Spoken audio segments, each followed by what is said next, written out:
Everyone has skills and talents, although we may not always recognize them. For example, I often ask devotees, what talents do you have? What are you good at? None. I'm not good at anything. This is tragic.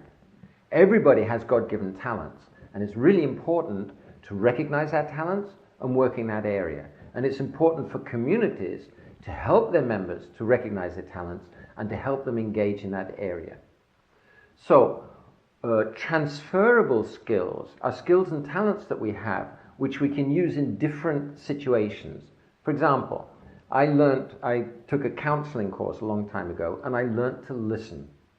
So listening can be used in counseling, it can be used informally in relationships, it can be used in interviewing, in management, in sales, in resolving conflict, and so on. This is an example of a transferable skill. Amongst our skills and talents, or amongst our skills, some of them we've developed somehow or other because we had to, but we're not particularly enthusiastic about them. For example, I used to be quite good at driving a motor car or a motorbike, but I wasn't particularly enthusiastic about it. I never drive now, and I'm perfectly happy with that. I've learned to type really quickly on a computer keyboard. It's not something that I like to do, and I'm very happy if I can use a speech-to-text program so I don't have to type. On the other hand, there's other skills that we have which we really like being good at. We can call this our beloved expertise. We like to nourish and foster these skills. We feel that they're an innate part of us. They're actually part of ourselves. For example, I love to play on musical instruments, and I feel that that's a talent, and especially my Gurudev, my Shiksha Guru, he especially encouraged me in that area, especially on the violin. So when we engage in these areas of beloved expertise, we're likely to be more enthusiastic, more successful, and we'll also develop those talents more and more.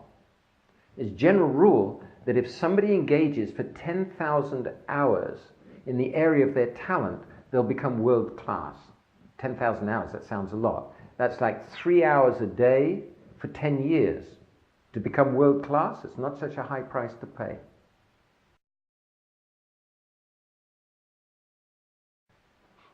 What experience do you have of success that came as a result of working in the area of your beloved expertise, something you really love to be good at?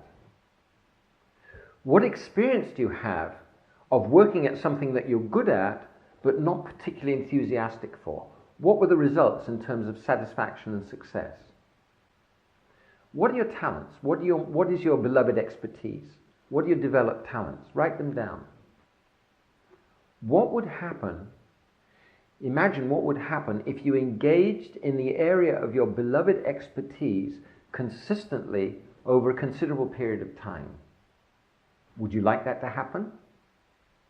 What commitment and activity would it require to make that happen? Are you prepared to make that commitment and carry out that activity?